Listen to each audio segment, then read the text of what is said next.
పూరా లోకల్. నక్సలైట్లు ఆదివాసులకి అండగా ఉంటారు, వారిపైన జరిగే అరాచకాల నుండి ఆదివాసులను కాపాడుతారు అని ప్రజా సంఘాలు చెప్తున్నాయి. మరేమంటారు?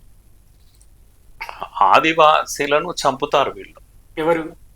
మావోయిస్టులు. వాళ్లకు బయట ప్రజల మధ్య తుపాకులు పట్టుకొని ఉంటే, నువ్వు తుపాకుని పట్టుకొని తిరగలుగుతావా బాలకృష్ణ? ఇక్కడ తిరగలేవు కదా. అందుకే మీ రక్షణ కొరకు మీరు అక్కడికి వెళ్ళారు. కర్రెగుట్టలు, ఎర్రగుట్టలు ఇవన్నీ కూడా మీ రక్షణ కొరకు ఏర్పాటు చేసుకున్నారు. ఆదివాసీలు అమాయకులు. ఎవరు వచ్చినా ఇంత అన్నం పెడతారు. మీరు కాదు, మనిషి అనేవాడు ఎవడు వచ్చినా, జంతువులు వస్తే కూడా వాటికి ఇంత పెట్టేవాళ్ళు ఆదివాసీలు అంటారు. కనుక మీరు అక్కడికి వెళ్ళి వాళ్ళ చావుకు కారణమయ్యారు. మీరు ఆ ప్రకృతి, ఆ ఖనిజాలు అవన్నీ సేఫ్గా ఉంటాయి. ఆదివాసీలు ఉన్నంత కాలం ఎక్కడ పోవాలి. ప్రభుత్వాలు జోక్యం చేసుకుంటే కూడా ఆదివాసీలకు ఏదో ఒక మేలు చేస్తారు. కనుక ఆదివాసీలను ప్రభుత్వం చంపడానికి అక్కడ వెళ్ళలేదు. నేను ఒక మాట చెప్తున్నా బాలకృష్ణ.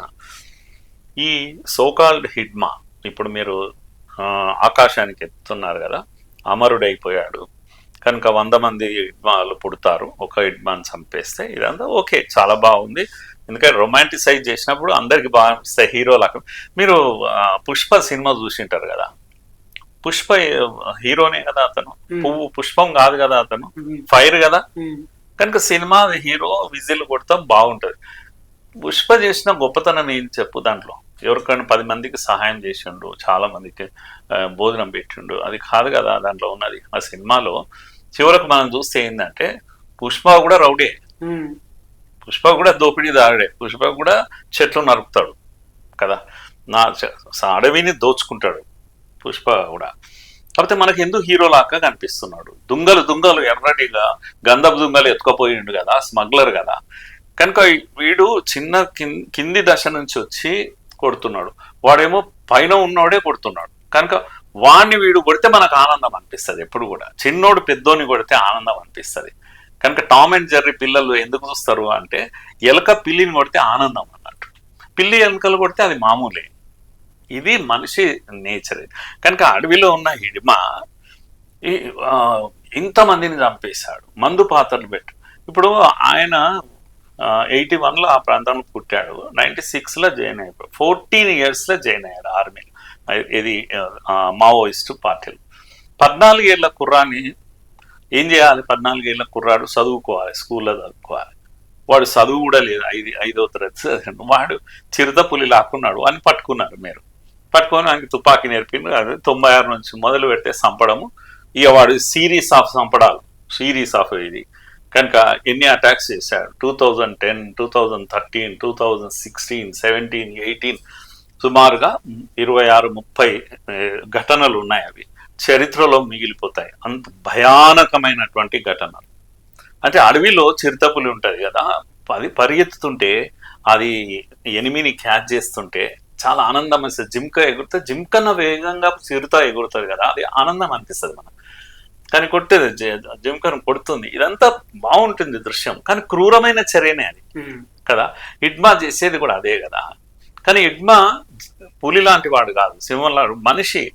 అతనికి మంచి నేర్పిస్తే ఇంకా గొప్ప పని చేయగలుగుతాడు. కానీ మీరు తుపాకీ పెట్టి కొట్టడం నేర్పించాక మనిషి రక్తానికి రుచి అడిగిన పులి లాంటి వాడు హిడ్మా. ఈరోజు ఆయన పట్టుకొని హీరో వర్షిప్ చేస్తున్నారు. ఆయన తప్పుదారి పట్టించారు. అమాయకుడైన ఒక ఆదివాసీ కుర్రాడిని మీరు పట్టించి రక్తం దాగి, మనుషుల రక్తం దాగేటువంటి ఒక అలవాటు చేయించారు అతను. కనుక అతనికి అందులో మజా వస్తుంది. కనుక ఈ చెట్టు మీదకి ఆ చెట్టు మీదకి ఊడలు పట్టుకొని హీరో దుంకిపోతుంటే ఎంత హ్యాపీగా ఉంటుందో అదే ఆనందం ఈరోజు మనం అందరం పొందుతా ఉన్నాం. కానీ ఆయన చేసింది ఏంది? వాళ్ళ అమ్మ ఈరోజు ఏడుస్తుంది. నిజంగానే పాపం అడవి మనుషులు వాళ్ళు ఏడిస్తే ఎంతో బాధ అనిపిస్తుంది. ఆమె కడుపు కోతకు మీరే కారణం.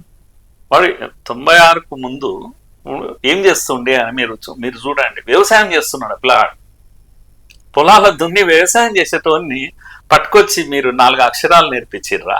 మనకి ఏమైనా చదువు నేర్పించిండ్రా? ఏం చేసిండ్రు? ఏం ఉద్ధరించారు? మీరు తుపాకీ పట్టించి ట్రైనింగ్ ఇచ్చి ఏం చేశారు? అరే మన శత్రువు వాడు చూడరా అని మహేంద్ర కర్మని చూపించాడు. ఆయన కూడా ఆదివాసే. మహేంద్ర కర్మ నక్సలైట్ మీద తిరగబడ్డాడు. తిరగబడ్డ మహేంద్ర కర్మ ఎవరు అంటే ఆదివాసి కాంగ్రెస్ నాయకుడు కూడా అతను. ఆయన తన కమ్యూనిటీని మొత్తము గుత్తికోయల కమ్యూనిటీని ఒకటి చేసిండు. చేసి నక్సలైట్ల మీద మావోయిస్టుల మీద పడ్డాడు ఆయన. కనుక మావోయిస్టులు ఏం చేసిండ్రు, వాడిని తట్టుకోలేక ఆదివాసి కనుక ఇంకొక ఆదివాసిని తయారు చేసిండ్రు, పులిపిల్లను తయారు చేసి వెనకాల 10 మంది ఆదివాసీలను పెట్టి వాళ్ళని ఇద్దరు ఆదివాసీల మధ్యన యుద్ధం చేయించారు మీరు అడవిలో. నక్సలైట్లు మావోయిస్టులు ఈ సోకాళ్ళు మల్లోజులాలు ఆషన్నలు ఈషన్లు ఇప్పుడు సరెండర్ అయినరు.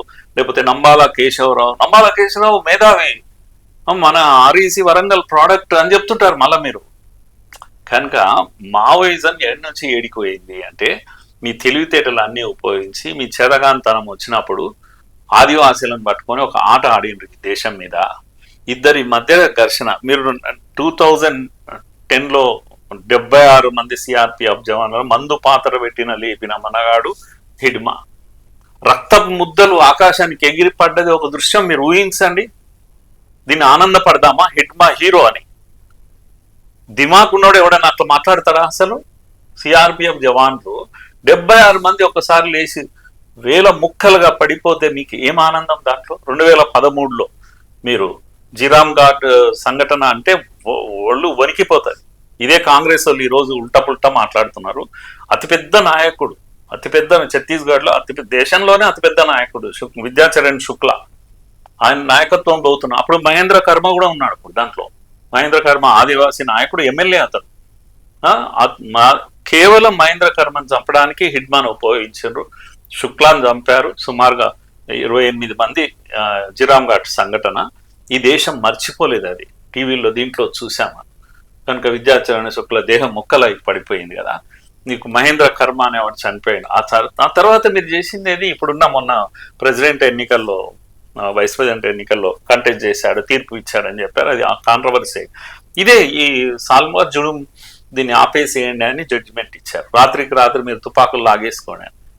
ప్రభుత్వం అది కాంగ్రెసే చేసింది. వాళ్ళకి తుపాకులు ఇచ్చి నేర్పించింది కూడా కాంగ్రెసే. మళ్ళా బీజేపీ ఆ తర్వాత బీజేపీ అధికారంలోకి వచ్చి. కానీ వాళ్ళను సల్వాజుడు తుపాకులన్నీ లాగేసుకున్నాక ఆదివాసీలు అంటే ఏ తెగ వాళ్ళంతా గుర్తిపోయారు. వాళ్ళందరూ కూడా దిక్కులేదు. ఒక్క దెబ్బకు ఇదే హిడ్మా నాయకత్వంలో వాళ్లకు గూడాల మీద పడి చంపేస్తే 100 మంది ఆదివాసీలు చనిపోగా ప్రాణం చేతిలో పెట్టుకొని పిల్ల పాపలతోటి పారిపోయి 70-80 వేల మంది ఈ రోజుకు ఈ ఆంధ్ర బార్డర్ లో ఉన్నారు. మీరు పోయి చూడండి. 80 వేల మంది 20 ఏళ్ళు అయింది వాళ్ళు వలస వచ్చి. కొత్తగూడెము, ఇది ఏటూరు నాగారము అంతా ఇటు వరకు ఆంధ్ర వరకు వాళ్ళు వచ్చి ఇక్కడ ఉన్నారు కదా. మీరు దానికి జవాబు చెప్పండి, ఈ దేశానికి జవాబు చెప్పండి. 80 వేల మంది డిస్ప్లేస్మెంట్ అయ్యారు ఛత్తీస్గఢ్ నుంచి, ఇదే దంతేవాడ నుంచి, ఇదే సుక్మా నుంచి, ఇదంతా ఇక్కడికి వచ్చి. ఇదంతా కూడా 2 ఆదివాసీ గ్రూపుల మధ్య తగాదా పెట్టి మజా చేసినటువంటి, ఎంజాయ్ చేసినటువంటి మావోయిస్టులు సమాధానం చెప్పాలి. ఈరోజు దేశానికి సమాధానం చెప్పాలి. హిడ్మాను తప్పుదారి పట్టించి అనేకమైన, మీరు బలిమెల సంఘటన బాలకృష్ణ, ఇది ఈ ప్రపంచం ఎన్నడికి మర్చిపోలేదు. ఒరిస్సా బార్డర్లో ఉండే బలిమెల పడవలో వస్తున్నటువంటి సుమారుగా ఒక 30 మంది జవాన్లు, వీర జవాన్లను పెట్టి బాంబులు వేసి ఇదే హిడ్మా ఒడ్డున నిలబడి వాళ్ళు బ్రతికి వచ్చి ఈదుకుంటూ వస్తుంటే ఫైర్ చేసి పడేశారు. ఈయన Hidma is such a hero. చిరుతపుల్లి లాంటి ఏంటి అంటే ఊకే డ్యూటీ చేస్తున్న పోలీసులు వాళ్ళు ఏం కలవలేదు. అదేమి ఎన్కౌంటర్ కాదు, ఏది కాదు. వస్తున్నటువంటి వాళ్ళను పడవలను వస్తారు అని చెప్పేసి ఇరికించి వాళ్ళను మధ్యలో కొట్టి పడచ్చి బంధు పాత్రలు లేపితే పడుతుంటే వాడు ఈదుకుంటూ వచ్చే వాళ్ళని కూడా పైనుంచి గన్ పెట్టి కాల్చి పడేసింది. రాక్షసుడు హిడ్మా అనేవాడు మనిషి కాదు. వాడిని రాక్షసుగా మార్చింది మావోయిస్టులు. ఒక మనిషిని రాక్షసుని తయారు చేసినటువంటి గొప్పోళ్ళు వీళ్ళందరూ కూడా. వీళ్ళు నీతులు చెప్తారు. ఇప్పుడు టీవీలో వచ్చి దుర్మార్గులు, ఈ సోకాళ్ళ అర్బన్ నక్సలైట్లు టీవీల ముందు కూర్చోటి చంపేశారు, అదేంటి బూటకం ఎన్కౌంటర్ అనేది. ఇవన్నీ ఏం ఎన్కౌంటర్లు బాబు? మీరు వాడిని ఎందుకు అట్లా తయారు చేసిండ్రు? మనిషిని రాక్షసుని ఎందుకు తయారు చేసిండ్రు? కనుక నేను ప్రజలకు అందరూ కూడా నేను అప్పీల్ చేస్తున్నది ఏంటంటే, ఈ రాక్షసత్వం పోవాలి మనిషిలో. ఈ దేశానికి ఒకే రాజ్యాంగం ఉండాలి, ఈ దేశానికి ఒకే తుపాకీ ఉండాలి. కనుక 2వ తుపాకీ అది మావో పేరు మీద ఉండొద్దు, ఇస్లామిక్ టెర్రరిజం పేరు మీద ఉండొద్దు, ఇంకో పేరు మీద ఉండకూడదు. తుపాకీ అనేది ఒకటే కావాలంటే ప్రజలందరం కలిసి ఓట్లేద్దాం, మావో తుపాకే కావాలి అని ఓట్లేద్దాం, అదే అనుకుందాం. మావోయిజం అనే సిద్ధాంతం మన రాజ్యాంగంగా చేసుకుందాం, మావోల తుపాకులే ఈ దేశాన్ని పాలించేటట్టు చూద్దాం. కన్ఫ్యూజ్డ్ గా ఉండొద్దు మనం ఎప్పుడు కూడా. వాళ్ళు దేశభక్తులు, ఎట్లా దేశభక్తులు అవుతారు? నీ దేశం మీద తుపాకీ తీసుకున్నాడు, నీకు దేశభక్తుడు ఎందుకు అవుతాడు? కనుక నీ దేశం మీద యుద్ధం చేయాలంటున్నాడు, తుపాకీ గుట్టం ద్వారా ఏం కావాలనుకుంటున్నాడు? ఏమైనా ఆటబొమ్మ కావాలంటున్నాడా అతను? తుపాకీ గుట్టం ద్వారా రాజ్యం కావాలంటున్నాడు, రాజ్యాధికారం కావాలని అంటున్నాడు. ఈ చిన్నపిల్లల ఆటనా? తమాషా చూడనీకే. కనుక గ్లోరిఫై చేస్తారు వాళ్ళను. తుపాకులు పట్టుకున్నారు, అడవిలో పోయిన పాపం ఒక ధ్యేయం కొరకు, ఒక సిద్ధాంతం. ఏం సిద్ధాంతం అది? దేశం మీద పోరాటం చేసే సిద్ధాంతం, అదేం సిద్ధాంతం? కనుక మనం కన్ఫ్యూజ్డ్గా ఉండదు. ఏదో ఒక్కటి ఒప్పుకున్నాం, అందరం కలిసి ఓట్లేసి డెమోక్రసీతో ఉన్న ప్రభుత్వాలు మంచి చెడు దీంట్లో చాలా మార్పులు తెచ్చుకుంటున్నాం. డెమోక్రసీ అంత బాగుందని నేను అనడం లేదు. కనుక ఈ 60-70 ఏళ్లలో మనం కూడా చాలా మారుతూ వచ్చాం, ఇంకా మారాలి, చాలా మారాలి. దోపిడీ ఉంది ఇప్పటికి కూడా. దోపిడీ రహిత సమాజం కొరకు మనం వెళ్ళాలి. కానీ మార్గం తుపాకీ అంటే, తుపాకీ అన్నప్పుడు ఓటు వేయొద్దు. ఇక తుపాకీ వాళ్ళ తుపాకులకు వేయండి, రాజ్యం వాళ్ళకి ఇచ్చేసేయండి. ఈ హరగోపాల్నో వీళ్ళనో, ఈడ గడ్డం లక్ష్మణో లేకపోతే కాశీంనో వీళ్ళను రాజ్యం తీసుకోమనండి. ఒక ఇక్కడ కూర్చొని టీవీల ముందు కూర్చొని ముచ్చట్లు చెప్పుడు కాదు. రాజ్యాధికారం తీసేసుకోండి, మీరు తుపాకులు తీసేసుకోండి, రాజ్యం మీరే వెళ్ళండి. మరి ఇటు మాట్లాడతారు, అటు మాట్లాడతారు. అటు మాట్లాడితే న్యాయం కావాలి. ఎవరికి న్యాయం కావాలి? ఏది న్యాయం? మీరే మాట్లాడతారు న్యాయబద్ధంగా సంపండి అని. సంపుడు ఎందుకు? అసలు వాడు తుపాకీ లేకపోతే సంపడం అవసరమే లేదు కదా. కనుక కాళ్ళ దగ్గర కొట్టండి, వేళ్ళు దగ్గర కొట్టండి, ఇదంతా పిచ్చి మాటలు. తుపాకీ పట్టుకొని వాడు మీదికి వస్తే నీ దగ్గర తుపాకీ ఉందనుకో, నువ్వు కరెక్ట్గా గురి చూసి ఆయన కాళ్ళకు మాత్రమే కొడతావా? వాడు గన తీసుకొని వచ్చిండు నీ పైకి. కనుక ఇదంతా పిచ్చి మాటలు మానేసి మనము కూడా కన్ఫ్యూజన్ ఉండకూడదు. మాట్లాడేటప్పుడు నిర్దాక్షిణ్యంగా మాట్లాడాలి. ప్రభుత్వాలు చేయాల్సిన పని ఏంటంటే రెండవ తుపాకీని లేకుండా చూడాలి. అది ప్రభుత్వం పని. గతంలో ఉన్న ప్రభుత్వాలు చేయలేదు, ఇప్పుడు ఈ ప్రభుత్వం చేస్తుంది.